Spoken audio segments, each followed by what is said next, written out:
gear change हुन्छ त back gear change हुँदैन त नि खुट्टासम्म दुईटाले कानसम्म गरौँ यहाँ बोलो जय जय भगवान भागला भागला केही हुँदैन तीनटा गियर भने यो त हजुरलाई त्यहाँ के टक्सनको 4 व्हील बनाइरहनु भाइ यो त के हेर्नु पर्यो यो छ नि गियर रेसियो भने यही हो कि त्यो 1:5 भनेर पढाएको सर यही हैन सर गनेर त के साथ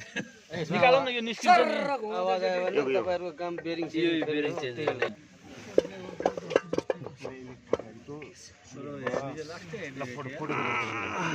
यति पनि छ बेगल भयो बेगो कति स्पिडमा घुम्छ अनि लास्टमा यो कतिमा घुम्छ भन्ने कुरा हो के भनेपछि यो 1 घुम्दा यो 5 घुम्छ के सर त्यही त भने नि मैले एक दाती घुम्दाखेरि त्यो दुई दाती घुम्नु पर्यो भन्नु काउन्टरमा भन्नु